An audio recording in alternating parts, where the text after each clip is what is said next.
Babalik ulit Kuya Jeffoy. And for this video, magbabike ulit tayo. So this time, short ride ulit. At tayo ay maglalakbay patungo sa Kawalan.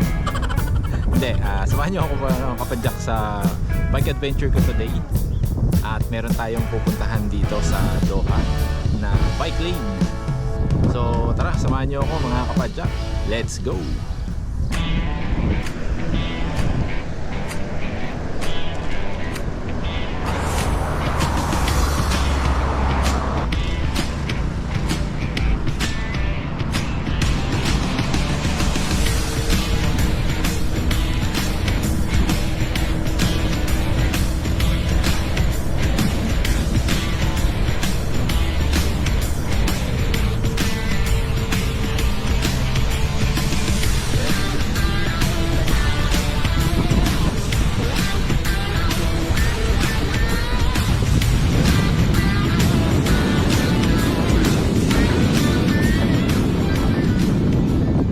Sarap dumaan dito sa bike lane nila kasi napakaraming puno, napaka-preskong dumaan, tapos napaka-safe pang magbisikleta dito.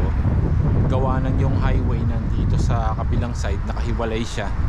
At the same time, itong bike lane nakahiwalay din, so wala kang iintindihing sasakyan na bumubuntot sa likuran. Kaya makakapag-focus ka talaga sa pagbibisikleta at may enjoy mo yung ruta na dinadaanan. They tell me that I'm never gonna make it. They want me to do something that could make sense. They hate when I keep dreaming I'll be famous, but I don't give a fuck, I'ma keep chasing. I got all this potential that's deep inside of me, but they hate when they're successful cause they try to be. They sit there being judgmental because you're trying things, and they just want you to settle and do the right thing. So get a good job, don't slack off. Wake up every morning, make a good impression on your boss. Don't do anything that I wouldn't do, and when you're making money, make sure you don't spend it too soon. Fuck that, I'll do what I wanna do. I got a different path from everyone, and that includes you. Who are you to tell me how to live life? In these times, it feels like nobody's right, yeah. So I'ma figure out what else we succeed, and then invest all of my time into that and proceed. I need whatever the hell. Okay, change plan tayo. May naisip akong ibang pupuntahan.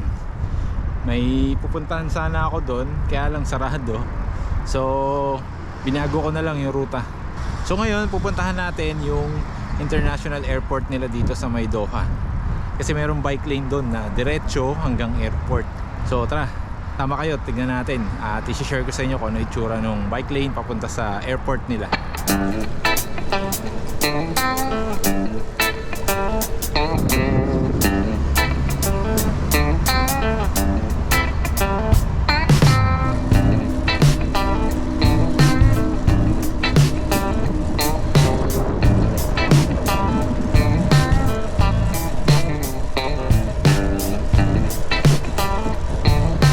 Grabe ang liwanag ng kalsada, nakakasilaw. Ay, morning! Nakasalubong tayong kapadyak, solo mode din siya.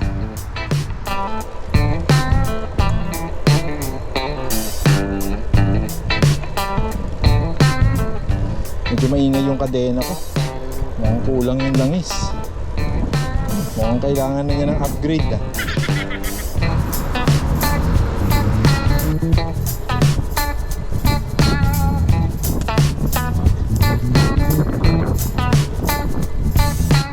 Pagdating dito, liko na tayo sa kaliwa kasi dito na yung simula ng bike lane na papunta ng airport.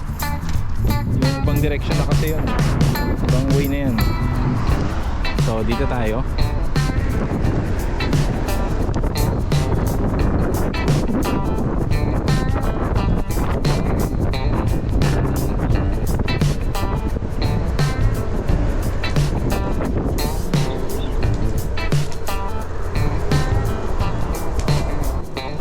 Grabe, dilim dito. Wala pa naman akong flashlight.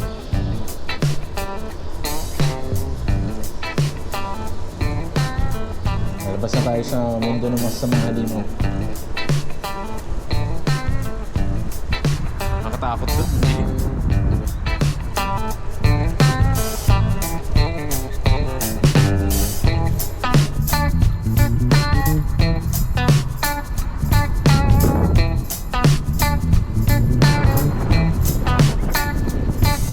ito yung bike lane nila papunta ng International Airport dito sa Doha. Napakaganda ng ambience niya. Napakaraming halaman sa gilid, mapuno. Para ka lang nag-i-stroll sa loob ng park. Nandito na tayo ngayon sa may gilid ng runway. Tignan natin kung makakaspot tayo ng aeroplano na maglalanding. So time check 9:15 na ng umaga.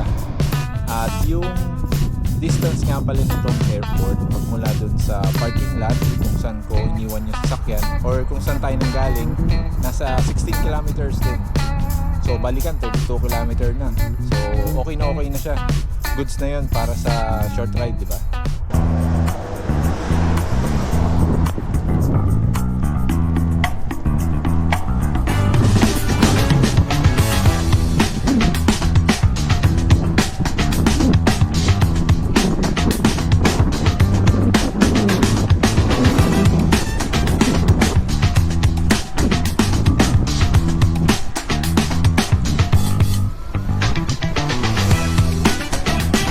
Yung nakikita nyo sa malayo mga kapadyak, yan na yung airport terminal nila dito sa may Doha. Kitang kita yung bike lane hanggang dito sa may airport. Yan.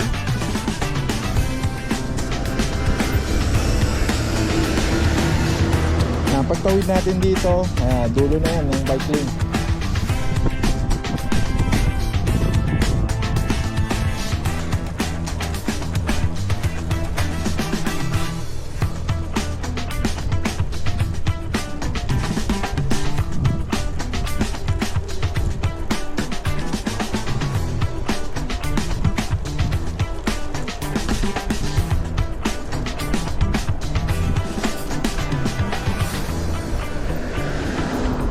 Narating na natin yung dulo ng bike lane dito sa may airport.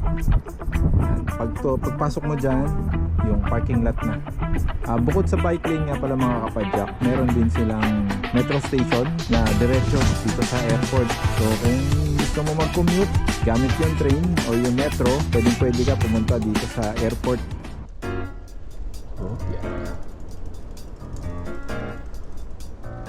Yan, nandito tayo ngayon sa parking lot, yung dulo nitong bike lane.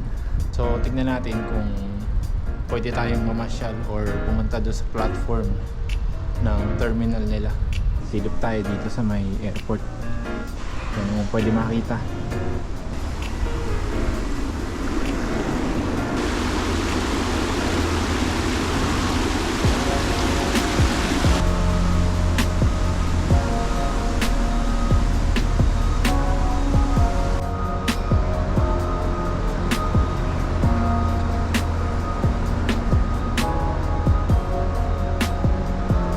So, ito yung Hamad International Airport Terminal nila dito mga kapadyak. Napakalinis niya, napakaliwalas. World class yung itsura.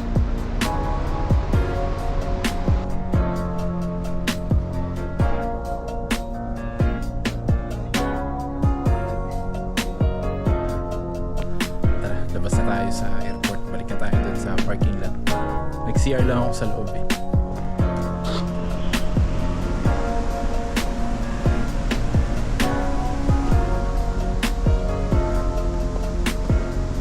So tignan nyo tong bike ko mga kapadyak. Kung mapapansin nyo, wala siyang padlock nung iniwan ko siya dyan kanina. Tapos nag-stroll pa tayo dun sa vicinity, dun sa taas ng airport or dun sa terminal, tapos pumasok pa tayo. Pero tignan nyo naman, di ba? Pagbalik ko, as is, yan pa rin yung bike. Nandyan pa rin yung bike. Hindi siya nawala. So ganun ka-safe dito sa may Doha International Airport. Ngayon ko lang napansin, wala pala yung pambomba ko dito. Naiwan ko dun sa sasakyan. Tapos malambot pa naman yung gulong. Yari tayo dito. Sana umabot pa to pabalik yung hangin niya. Sana hindi magka-aberya. Kasi sigurado 16 km tayo magtutulak pag nagkataon. So tara, alis na tayo bago pa maubusan ng hangin yung gulong ng bike.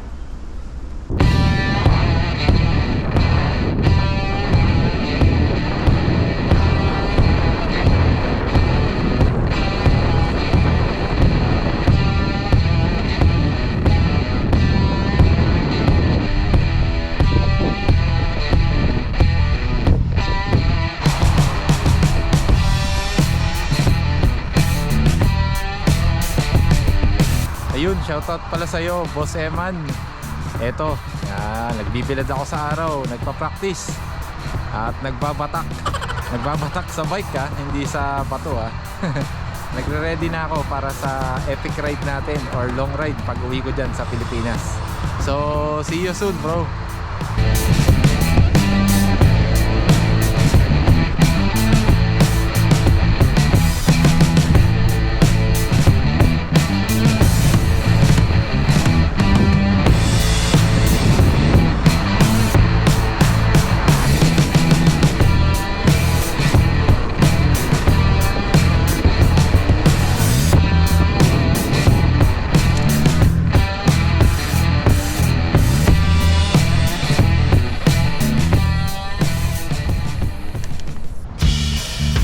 Okay din tong park na nadaanan ko mga kapadyak. Ang cute, maliit lang siya pero maganda.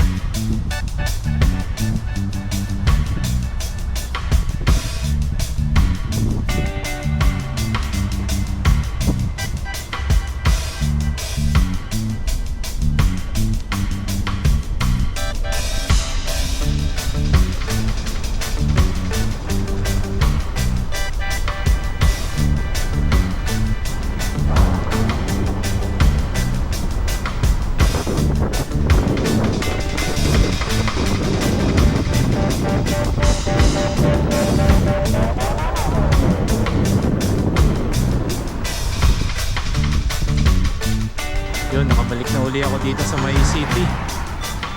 Ay, salamat. Time check, 11:30 ng umaga.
Alright, at ayun, touchdown. So yun mga kapadyak, nakabalik na ako dito sa parking lot ng ating pinagbabawal na technique. Pahinga muna ako dito sandali sa ilalim ng puno kasi napaka-presko ng hangin tsaka napakalamig. Tapos malamig pa yung damo. Bali naka 35 kilometers din pala tayo sa ride ngayon. At okay na yun para sa araw na to. Importante nakapagbisikleta tsaka nakapagpapawi. So ayun mga kapadyak, dito na natatapos yung ride natin. At sana nag-enjoy kayo dun sa mga pinuntahan ko at mga nakita nyo sa video, no? Paano mga kapadyak? Kita-kits ulit tayo sa next bike adventure ko. Okay? Ride safe always mga kapadyak, and God bless. See you!